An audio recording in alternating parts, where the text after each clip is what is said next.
세례 요한에 대한 이야기죠. 지금 세례 요한은 어디에 있는가? 그것부터 우리가 좀 알아야 될 텐데, 세례 요한은 옥에 갇혀 있는 상태입니다.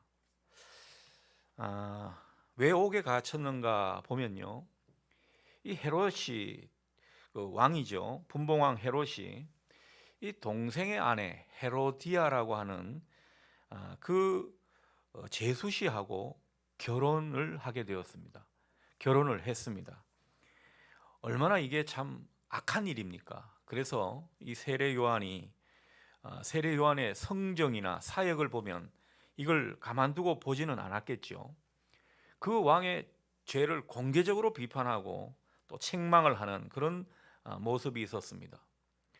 평소에 참 주의 종이라고 두려워하기도 하고 또 한편으로 흠모하기도 했던 그런 세례 요한인데, 자기 일을 두고 이렇게 정면으로 비판을 해 들어오니까 또 자기 왕권을 유지해야 되는 차원에서는 이런 적대 세력은 또 어떻게 보면 가만두고 있어서는 안 되겠다, 그런 생각을 했습니다. 그래서 세례 요한을 헤롯이 투옥을 시켜버립니다.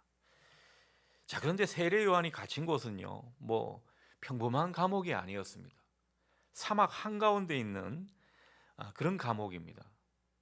토구를 파가지고 거기에 만든 감옥이기 때문에 햇빛이 들어오지 않습니다. 얼마나 환경이 열악한지 모릅니다. 자, 그런 가운데 세례 요한이 지금 투옥 생활을 하고 있습니다. 그러니 이 세례 요한 얼마나 처량하겠습니까? 얼마나 참 답답한 신세가 되고 말았습니까? 자, 이 가운데 세례 요한이 자기 제자들, 자기를 따르는 제자들을 예수님께 보내는 그런 일을 우리가 확인하게 됩니다. 여러분, 세례 요한이 예수님께 왜 제자들을 보냈습니까? 예수님에 대해서 뭔가 의심이 들었기 때문이죠. 오늘 그래서 주제가 세례 요한의 의심과 확신이 되겠습니다. 지금 예수님에 대해서 의심을 하는 그런 모습을 보게 되는 것이죠. 자, 여기에 대해서 예수님은 또 어떤 반응을 보이셨는가? 우리가 그것을 보고자 하는 것입니다. 자, 여러분, 그 세례 요한이 제자들을 통해서 예수님에 대한 소문을 듣는다라고 하는 장면이 오늘 우리가 읽었던 본문 바로 앞에 있죠. 7장 17절에 보면 그런 내용이 나오죠. 예수께 대한 이 소문이 온 유대와 사방에 두루 퍼지니라. 이 가운데 세례 요한도 비록 감옥에 있었지만은 예수님에 대한 소문을 듣게 되었다라는 것입니다. 뭐 예수님께서 많은 병자를 치유하셨지 않습니까?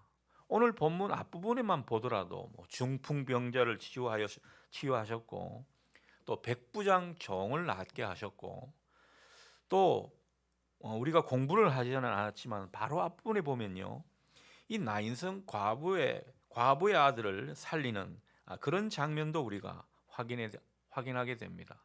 자, 이런 소문을 세례 요한이 들었다는 거죠.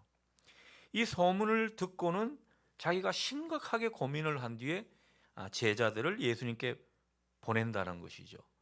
자, 예수님께 보내서 예수님께 묻는 질문이 무엇입니까? 19절 20절 한번 보십시오. 똑같은 질문이 반복이 됩니다. 자, 성경에서 똑같은 말이 반복이 되면요, 그만큼 중요하거나 아니면 뭔가 이 속에 사무쳐 있는 그런 내용이 되겠습니다. 그러니까 세례 요한이 왜 예수님을 의심하게 되는지 우리가 그것을 알고자 하는데, 먼저 이 질문부터 한번 확인해 보자는 거죠. 무슨 질문인지 누가 한번 대답을 해 주시겠습니까? 어떤 질문을 하고 있죠? 예수님께 질문한 것을 누가 한번 말씀해 주십시오. 이거는 너무 쉽죠. 19절 20절에 다 나와 있습니다. 예수님께 질문한 것.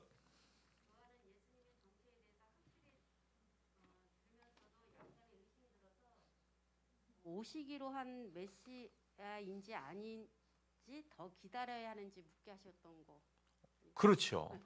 예, 19절 20절 거기에 분명히 나옵니다. 오실 그이가 당신입니까?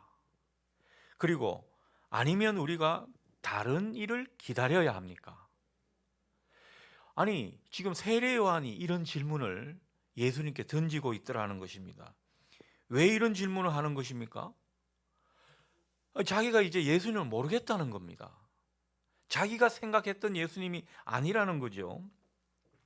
여러분, 세례 요한은요, 예수님께 세례를 준 분입니다. 세례를 줄 때 정말 하늘 문이 열리듯 그렇게 성령이 비둘기같이 임하는 것도 환상으로 보고, 그리고 또한 하나님의 음성도 들었습니다. 이는 내 사랑하는 아들이요 내가 기뻐하는 자다. 이런 하늘의 음성을 들었던 그 세례 요한입니다. 그래서 이 세례 요한은요, 누구보다도 메시아임을 확실했던 사람입니다. 보라, 저분이 하나님의 어린 양이로다. 그렇게 구약의 예언까지 동원하면서 그렇게 예수님에 대한 확신을 가졌던 사람이 바로 세례 요한입니다. 근데 지금은 의심이 든다는 거죠.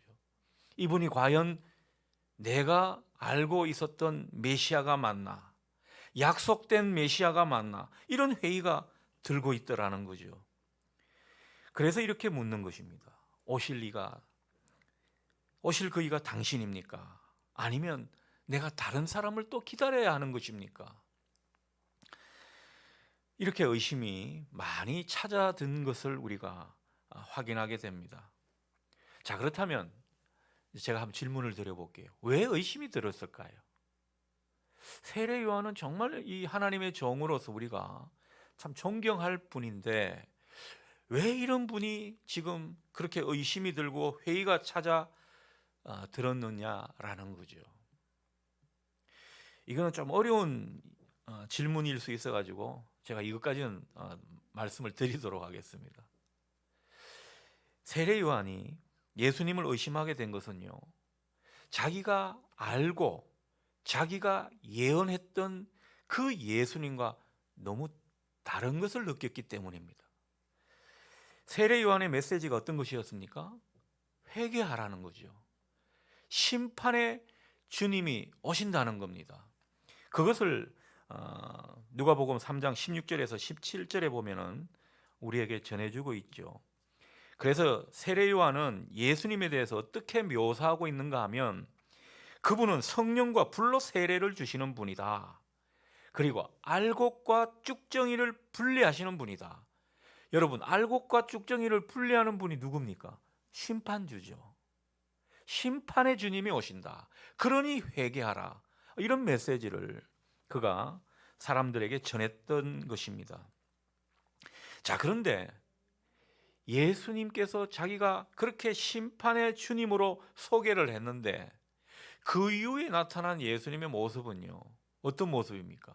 오늘 아까 조금 전에 말씀드렸다시피 병자를 고치는 일, 그리고 여러 가지 귀신 들린 사람을 낫게 하는 일, 이런 일을 지금 예수님이 하고 있더라는 것입니다. 회개와 심판에 관한 그런 일은 안 하시고 맨날 하시는 일이 병 고치고 죽은 자 살리고 귀신을 내쫓고 하는 그런 일들이라는 거죠. 예를 들어서 그런 겁니다. 여러분, 우리가 저분은 정말 판사라고 생각했던 분이 있어요. 판사면 늘 재판을 해야 되지 않습니까? 재판은 하지 않고 맨날 구제만 하고 의료봉사만 다니고 있으면은 저분이 도대체 뭐 하는 분인가 생각이 들지 않겠습니까? 오늘 세례 요한이 그런 모습에 처했다라는 거죠. 저분이 정말 심판의 구주가 맞으신가? 뭐 이런 생각이 들었다라는 거죠. 그래서 이렇게 혼돈이 오고 또 의심까지 찾아들게 된 것입니다. 자, 그러나 세례 요한의 의심의 이 질문을 받으신 예수님, 어떤 모습으로 세례 요한을 대하신 것 같습니까? 여러분, 예수님께서 세례 요한을 책망하셨습니까? 책망하는 모습은 나오지가 않죠. 오히려 칭찬하시는 모습이 오늘 성경에서 우리가 확인하게 되는 것입니다. 이상하지 않습니까? 우리 같으면은 도대체 네가 이걸 회의하고 의심하느냐? 너 정도 되면 확실히 믿어야지 이게 뭐 하는 짓이냐 이렇게 나올 법한데 예수님은 그 의심에 대해서 해소해 주시는 모습입니다. 22절에 이제 그런 내용이 나오죠. 의심에 대한 해소 내용을 22절에서 우리가 확인하게 됩니다. 어떤 걸 해소하죠? 예수님께서 그렇게 병을 고치시는 예수님의 사역은 그 이사야 선지자의 예언에 나오지 않느냐라는 거죠. 그 이사야 예언을 바탕으로 해가지고 22절 말씀을 하고 있는 것입니다. 이사야 예언이 35장 이사야서 35장 5절에서 6절에 나오는데 지금 22절과 비교해 보면요, 죽은 자를 살리는 그런 이적이 하나 더 추가되고 있습니다. 그러니까 이사야가 예언했던 것보다 더 큰 일을 지금 주님께서 하고 있다, 이렇게 지금 말씀하고 있는 것이죠. 자, 2번입니다. 예수님께서 세례 요한을 칭찬했다고 했는데 뭐라고 칭찬하셨나라는 거죠. 자, 이 칭찬을 보면서 무엇을 느끼시는지 한번 우리가 생각하고 답을 한번 나눠보기로 하겠습니다. 자, 예수님께서 뭐라고 칭찬하셨는지 성경이 이야기하는 대로 한마디씩 한번 해보십시오. 뭐라고 칭찬하셨죠? 이만한 칭찬이 어디 있습니까? 그죠? 이 중에 여자가 낳은 자 중에 최고다 그러면은 뭐 더 이상 칭찬이 없죠. 그리고 24절도 사실은 칭찬이죠. 이 반문하는 게 뭐 바람에 흔들리는 갈대냐. 지금 겉으로 보면은 세례 요한은 바람에 흔들리는 갈대죠. 근데 바람에 흔들리는 갈대가 아니다, 이렇게 말씀하신다면 그것도 칭찬이 되겠죠. 그리고 누구보다 더 나은 자라고 말씀하고 있습니까? 지금 25절에 보면요, 왕궁에 있는 사람을 이야기하고 있죠. 왕궁에 누가 있습니까? 헤롯이 있죠. 지금 요한을 감옥에 가둔 그 헤롯보다 큰 자, 나은 자라는 것이죠. 그리고 26절에도 보면은 선지자보다 훌륭한 사람이다. 예수님께서 굉장히 높여주십니다. 어떻게 보면 의심하는 것에 대해서 꾸짖지 않으시고 오히려 그를 높이고 계시는 이런 모습을 우리가 확인하게 됩니다. 그리고 27절에 보면은 이건 말라기 3장 1절의 예언의 말씀을 인용한 것이죠. 이 예언의 말씀을 성취한 인물이다. 보라, 내가 내 사자를 내 앞에 보내노니 그가 내 앞에서 내 길을 준비하리라. 예수님의 앞서서 온 사자요, 예수님이 오실 길을 닦는 그런 어떤 가교 역할을 하는 분이 바로 세례 요한이라는 거죠. 참 예수님 대단하시죠. 저는 이 점을 참 많이 배우고 싶습니다. 충분히 나무랄 수 있는 상황에 나무라시지 않고 더 큰 모습을 보여주시면서 이 문제를 해결해 가시는 그런 예수님을 우리가 보게 되는 것이죠.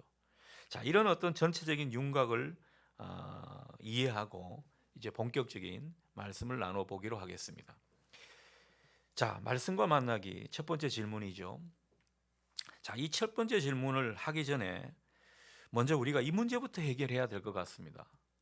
세례 요한이 왜 의심하게 되었냐라는 거죠.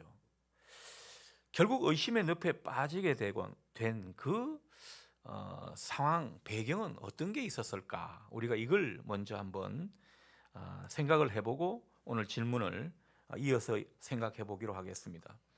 여러분, 세례 요한이 왜 예수님을 오해했다고 보십니까? 왜 의심한 것 같습니까? 참 이 오해하지 않고 의심하지 않고 정말 제대로 딱 신뢰할 수 있으면 그게 최고죠. 나중에 예수님께서 그것을 굉장히 칭찬하는 그런 모습도 우리에게 보여주고 있는데 왜 세례 요한이 결국은 이렇게 예수님을 오해했을까? 여러분, 세례 요한은 굉장히 위대한 선지자인 것을 오늘 성경을 통해서 우리가 확인하지 않습니까? 이런 분이 어떻게 의심의 늪에 빠졌냐라는 거죠.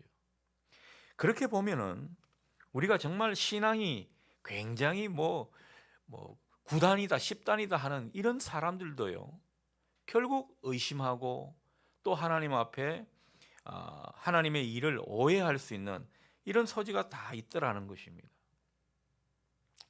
자, 세례 요한이 옥에 갇힌 시점이 언젠가 하면은 세례 요한이 옥에 갇힌 그 시점부터 결국은 예수님의 사역이 시작되었다고 할 수 있겠습니다. 예수님이 사역을 시작한 것은 세례 요한이 옥에 갇힌 후부터라는 거죠. 그러니까 철저히 예수님이 오실 길을 예비한 자의 역할이 끝나고 그때부터 예수님의 본격적인 사역이 시작되었습니다.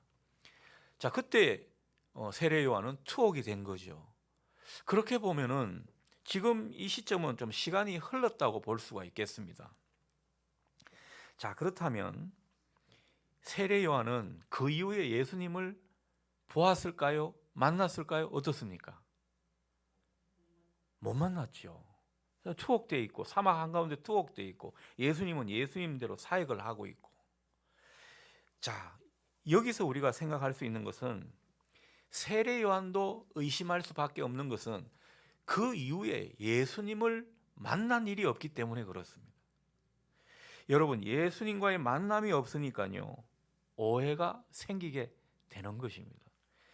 지속적으로 주님을 알아가는 이 모습이 세례 요한에게 있었겠습니까? 어떻게 보면 예수님에 대해서 아는 것이 멈췄다고 볼 수가 있죠. 세례 요한같이 위대한 주님의 종도 지속적으로 주님을 알아가는, 주님과 교제하는, 주님에 대해서 계속 뭔가를 받아들이는 이런 모습이 없으니까 결국 뭐에 의존합니까? 기존에 자기가 알고 있던 대로, 기존에 자기가 가지고 있던 선입견대로 그렇게 주님을 판단하게 되는 것입니다. 자기가 사역하고 자기가 전공이라고 할 수 있는 그 회개와 심판, 이게 자기한테 큰 미천인데 그 잣대로만 보니까 주님이 하시는 일이 이해가 되지 않는 겁니다. 여러분, 자기의 어떤 시야의 범주, 그 테두리 내에서 우리는 판단하게 되는 것이거든요. 그러면 주님이 하시는 일을 좀 더 이해하려면 어떻게 해야 합니까? 이 시야를 넓혀야죠. 더욱더 주님을 알아가는 이런 모습이 있게 되면 이런 오해나 의심도 그만큼 줄어들게 된다는 겁니다. 안타깝게도 세례 요한은 그런 모습 때문에 의심이 생길 수밖에 없게 된 것입니다. 여러분, 신앙이 이런 겁니다. 신앙이란 게 결국은요, 주님을 계속 알아가고 배우지 않으면은 우리는 어느 순간 이 신앙의 의심 상태, 뭔가 주님의 하시는 일을 오해하는, 그리고 주님께서 나를 이끌어 가시는 모든 인생길에 대한 뭔가 회의가 찾아드는 이런 지점을 만나게 되는 것입니다. 그래서 주님께서 우리에게 지속적으로 주님이 하시는 일을 배우고 알아가라고 하는 이유가 바로 그것입니다. 우리가 주님을 제대로 배우지 않고 주님이 하시는 일을 제대로 분별하지 않게 되면요, 우리는 신앙에 있어서 방황하는 지점이 꼭 생기게 마련입니다. 신앙이 그런 의미에서 멈추면 안 된다는 것이죠. 우리가 성경 공부를 굳이 이렇게 코로나 상황에서 해야 되는 이유, 우리가 계속 기도의 자리를 가져야 되는 이유는 다른 게 아닙니다. 주님과 함께 살기 위함입니다. 여러분, 요한복음에서 영생에 대해서 주님이 말씀하시죠. 요한복음 17장에 보면은 영생이 뭐냐, 영원한 생명으로 누리고 사는 게 뭐냐, 주님께서 어떤 정의를 내리시는 줄 아십니까? 유일하신 참 하나님과 그리고 하나님이 보내신 예수를 믿는 것이다, 아는 것이다, 그렇게 말씀하십니다. 여러분, 우리가 주님을 알아가는 것, 주님을 체험하고 경험해 가는 것, 이게 얼마나 영생을 누리는 삶의 중요한 골격인지 모른다는 거죠. 오늘 세례 요한을 통해서 우리가 그것을 느끼게 되는 것입니다. 여러분, 신앙이 멈추지 마시기를 바랍니다. 더욱더 주님을 알아가시는 우리가 되기를 소원합니다. 그 가운데 신앙이 쭉쭉 뻗어나가게 된다는 거죠. 여러분, 예전에는 그렇게 허구한 날 의심하고 불만이고 오해투성이었는데 어느덧 그런 안개 구름 같은 것들이 쫙 걷어지는 이런 세계를 경험하게 되면 얼마나 신앙하는 것이 재미가 있겠습니까? 이 영적인 희열이 그런 상태에서 온다는 거죠. 주님은 오늘 세례 요한을 통해서 우리에게 그것을 말씀해 주고 있습니다. 자, 그런데 세례 요한이 참 다행인 게 있습니다. 이 의심의 구름이 자기 속에 한가득 있는데 이걸 자기 혼자 해결하지 않았다는 것입니다. 정말 이 의심의 구름을 자기가 어떻게 판단하고 해결할 수도 있는 문제인데 자기 제자들을 보낸 것입니다. 자기가 직접 오고 싶은 마음이 꿀뚝 같았겠죠. 자기가 직접 못 오니까 자기 소화의 제자들을 보내어서 이 자기 안에 있는 의심을 털어냈다는 겁니다. 여러분, 우리 안에 있는 의심을 털어내는 것, 이 영적인 생활에서 얼마나 중요한지 모릅니다. 내 안에 의심의 구름이 한가득 있는데 이걸 그대로 방치해 보십시오. 얼마나 우리가 살아가는 게 번민이겠습니까? 그러니 여러분, 이 의심의 문제는요, 적극적으로 해결하는 것이 좋습니다. 내 안에 뭔가 불만이 찾아들고 내 안에 뭔가 회의가 찾아들게 되면 적극적으로 주님 앞에 나아가서 예수님을 찾고 예수님께 묻고 예수님께 답을 얻으시는 여러분 되시기를 바랍니다. 오늘 세례 요한이 또 그런 점에서는 우리에게 좋은 모습을 보여주고 있습니다. 자, 그렇다면 이제 본격적으로 22절에서 23절을 말씀하신 의도가 뭐냐라는 거죠. 여러분, 예수님께서 당신에 대해서 의심하는 요한에 대해서 해결해 주는 과정을 우리가 22절에서 23절 말씀을 통해서 보게 되죠. 왜 이 말씀을 하신 것 같습니까? 누가 한번 말씀해 보시겠습니까? 왜 이 말씀을 하신 것 같습니까? 의심하는 세례 요한에 대해서 주님이 지금 어떤 것을 뭔가 확신의 자리로 이끌기 위해서 지금 무엇을 하고 계신 것 같냐는 거죠. 오늘 좀 어렵습니까? 그래, 시원하게 한번 대답을 해보십시오.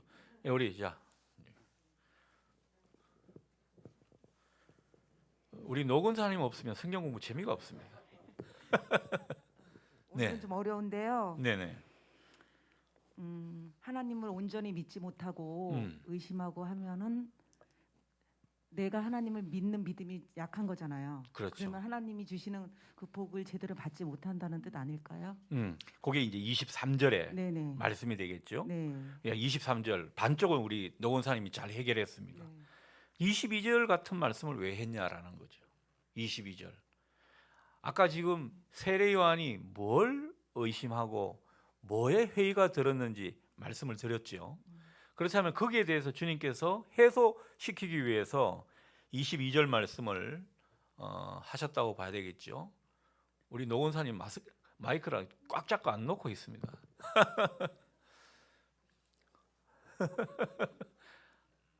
정답은 없으니까 한번 이야기해 보십시오. 왜 22절 말씀을 굳이 들려주셨는가라는 거죠. 가난한 자에게 복음이 전파된다.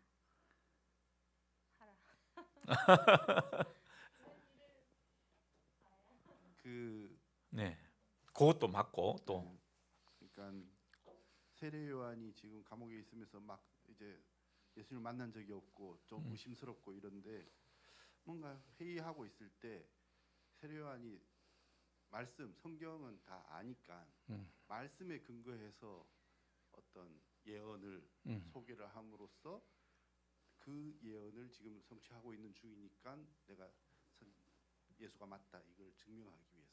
그렇죠. 네, 우리 가난한 자가 가난한 이에게 복음을 전파하는 것, 그리고 방금 이야기하신 이 병 고치는 이 모든 사역들, 이사야가 예언한 그대로 지금 하고 있지 않느냐, 그런 말씀을 지금 예수님께서 하고 있는 거죠. 모두 잘 대답하셨습니다. 이제 앞으로 박수는 안 치려고, 이게 영상으로 다시 보니까 우리끼리 잔치하는 것 같고 그렇습니다. 지금 세례 요한이 의심한 것이 포인트가 뭐였죠? 지금 자기가 생각한 사역을 하지 않는다라는 겁니다. 회개와 심판에 관한 사역을 주님께서 하시면 좋겠는데 주님은 맨날 병 고치는 일만 하신다는 거죠.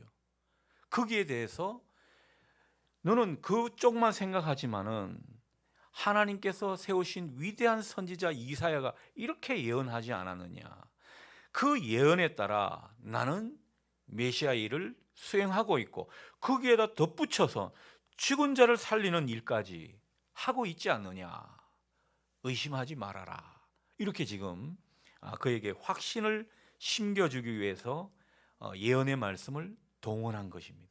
여러분 이해가 되시죠?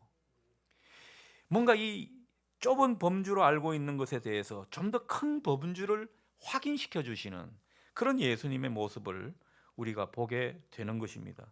이 구약의 예언이 다 성취되고 있다라는 것, 그보다 더 크고 놀라운 일을 행하시고 있다라는 것, 그것을 먼저 확신시켜 주신 뒤에 23절, 나로 인해 믿음에서 떨어져 나가지 않는 자들은 복되다. 그의 믿음을 단도리 하시는 겁니다. 이러니 이것을 내가 너에게 확인시켜 주었으니 이 예언의 말씀대로 하고 있으니 이 믿음에서 실족하지 말아라. 이걸 지금 당부하고 있는 모습입니다. 여러분 이후에 이 예수님의 말씀을 자기가 보낸 제자들을 통해서 다시 듣게 된 세례 요한 어떻게 했을 것 같습니까? 성경에는 나오지 않지만요, 이 단수가 높은 분이기 때문에 척하면 아는 거죠. 아, 그렇습니까? 알겠습니다. 그리고는 요한은요, 이 예수님의 권면을 받아들이고 마침내 더 이상의 의심을 품지 않고 당당하게 예수님 위한 그 사역의 길을 마치고 옥중에서 순교하는 그런 일을 하게 된 것입니다. 그 이후로는 믿음이 흔들리지 않았다라는 거죠. 여러분 예수님께서 이 의심하는 세례 요한의 흔들리는 믿음을 바로잡아 주셨습니다. 우리의 흔들리는 믿음도 바로잡아 주실 수 있기를 축복합니다. 주님은 우리의 믿음을 견인해 주시는 분이라는 거죠. 주님은 세례 요한의 이 의심에 대해 나무라시지 않고 오히려 의심을 해소해 주십니다. 거기다가 더 나아가서 그를 높여 주시죠. 그런데 이 높여 주실 것까지는 없을 것 같은데 주님은 높여 주십니다. 믿지 못하고 의심한 것은 분명히 잘못인 것 같은데, 그런데 예수님은 그를 높여 주십니다. 자, 그렇다면 이 예수님을 향한 의심이 때로는 주님께서 아무렇지도 않게 받아 주실 수 있는 뭐 이런 것이라고 우리가 느끼게 되는 대목입니다. 예수님은 왜 이를 이 부분에 대해서 높여 주시고 또 그를 인정해 주시는 것입니까? 일단 세례 요한이 예수님께 의심의 문제를 던졌지 않습니까? 근데 예수님이 보시는 것은요, 이 불신앙과 의심은 구분하신다는 거죠. 우리가 의심의 늪에 빠져가지고 그냥 불신앙으로 치닫는 경우가 있고 그 의심의 문제를 주님께 맡기는 경우가 있다라는 거죠. 여러분 의심한 상태에서 불신앙으로 흐르는 것이 자연스럽습니까? 아니면 그 의심의 문제를 자기가 의심하는 대상에 그대로 갖고 와서 그것을 해소하려는 게 어렵습니까? 어떤 것입니까? 어떤 게 더 쉽습니까? 어떤 게 더 어렵습니까? 해소하는 게 어렵죠. 그래서 주님은 이 부분에 대해서 인정해 주신다라는 거죠. 여러분 불신앙은 완악한 것입니다. 그러나 정직하게 하는 의심은요, 예수님의 긍휼을 입는 것입니다. 오늘 이 점을 주님께서 분명히 구분해 주시더라는 거죠. 의심하다 불신앙에 빠지는 경우가 많지만은, 그러나 그 의심이 들었던 상황에서 실족하지 않고 주님께 이 문제를 끌고 나오는 것, 주님도 이것을 얼마나 대견하게 생각하는지 모른다는 것입니다. 우리가 사실 믿음 생활 하다 보면 실족하기가 쉽죠. 아이고 뭐 기도해도 되지가 않더라, 믿어도 소용없더라, 아니 내가 이렇게 믿는데 사업이 왜 이 모양이냐, 이런 어떤 의심과 회의가 들 때가 있죠. 예배 그렇게 목사가 예배를 강조하더니만 예배 꼬박꼬박 잘 드리는데 내가 왜 이 모양 이 꼴이냐, 이런 의심이 들고 신앙의 회의가 찾아들죠.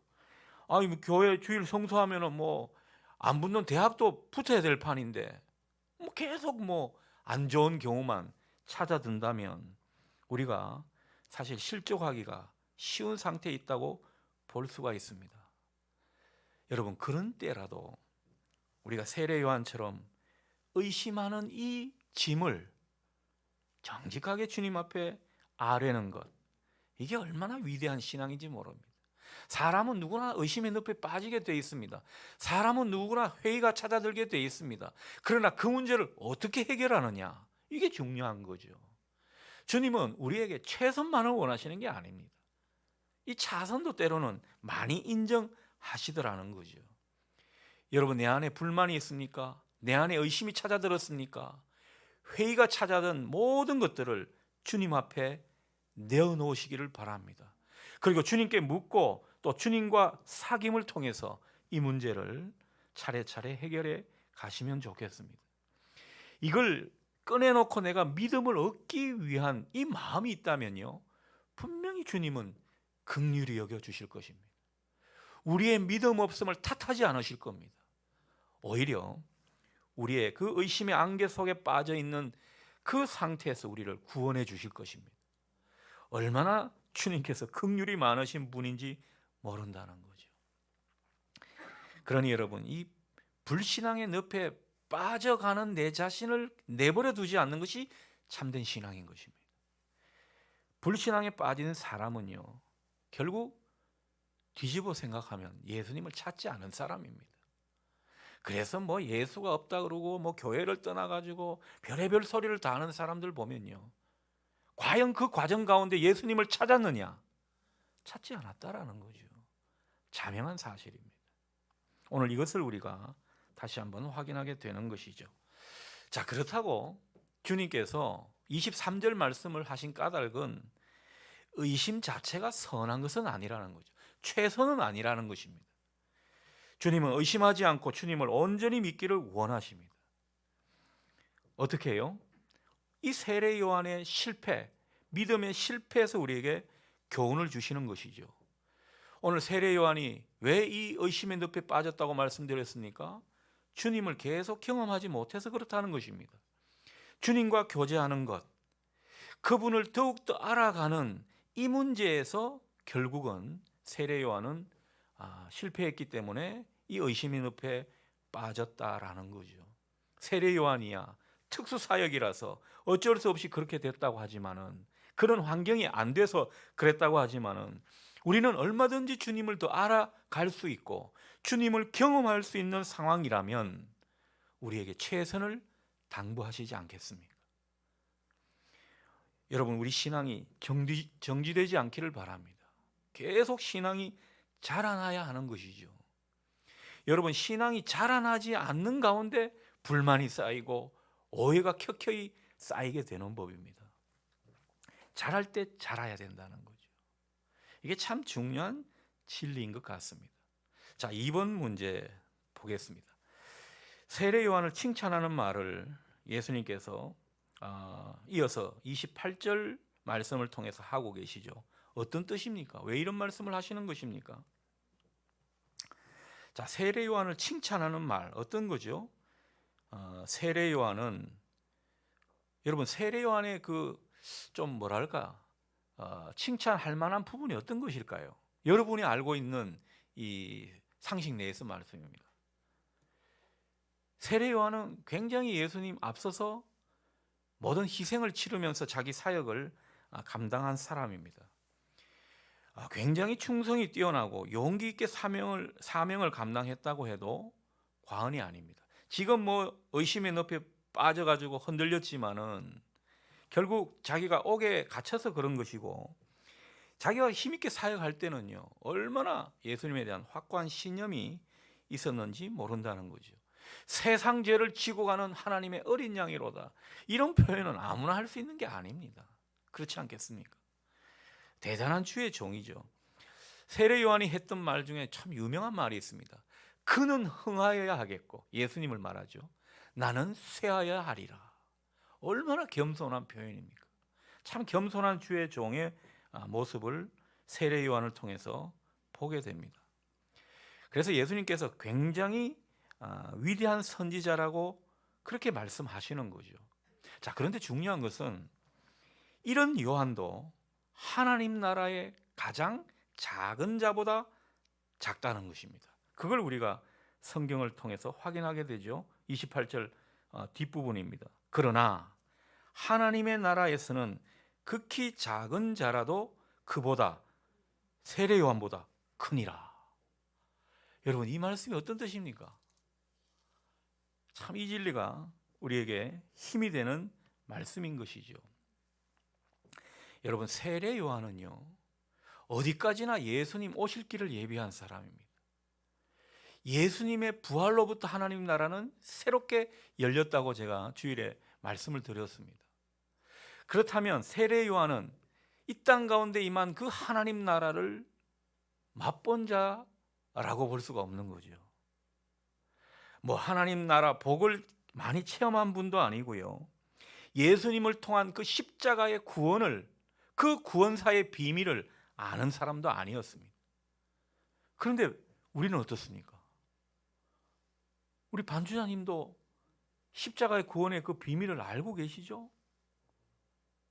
우리는 하나님 나라의 복을 체험한 사람들입니다.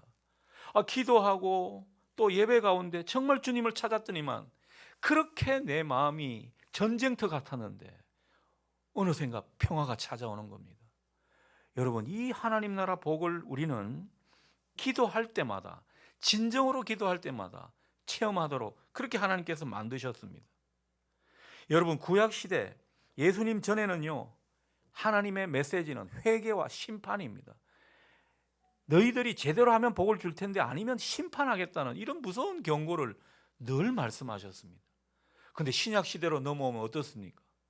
하나님의 사랑의 메시지를 들려주시고 용서와 은혜의 말씀을 우리에게 들려주십니다.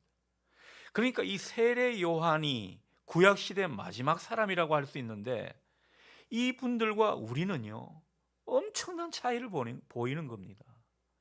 여러분, 우리 구약 시대 믿음의 선배들한테 미안하다는 생각을 가지면 좋겠습니다. 이분들은 그런 하나님 나라 비밀을, 하나님 나라 복을 많이 체험하지 못한 분이라는 거죠. 그런데 우리는 그것을 경험한다는 겁니다. 그러니 세례 요한보다도 우리는 큰 자라는 것입니다. 여러분, 이 사실을 믿으십니까? 아멘이 영 시원치 않습니다. 자, 뒤집어서 말하면 우리에게 뭘 말씀하시는 것 같습니까? 이렇게 우리가 하나님 나라에서 세례 요한보다 큰 자로 우리를 세워주셨는데 이 하나님 나라 비밀을 더욱 알아가고 이 하나님 나라 복을 더욱더 체험해 가라는 것이 우리에게 당부하시는 내용인 것입니다. 여러분, 십자가의 그 신비에 더 깊이 들어가십시오. 우리 삶에 놀라운 능력을 여러분 얻으실 줄 믿습니다. 못 견디고 못 이길 것이 없더라는 거죠.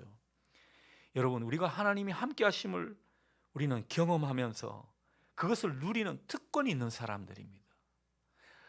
우리 모두가 하나님 나라에 속한 사람임을 당당히 고백하고 이것을 누리고 이 권세를 찬양할 수 있는 우리 모두가 될 수 있기를 바랍니다. 하나님은 우리에게 그런 모습으로 은혜를 주셨습니다. 세례 요한은 그렇게 고난받고 환난 가운데 먹을 것 제대로 못 입고 못 먹고 그렇게 살다 가신 분이라는 거죠. 우리는 그보다 훨씬 윤택한 삶을 살면서 하나님 나라 복까지 우리는 경험하는 사람들이라는 거죠. 그러니 우리가 얼마나 복을 받은 사람들입니다.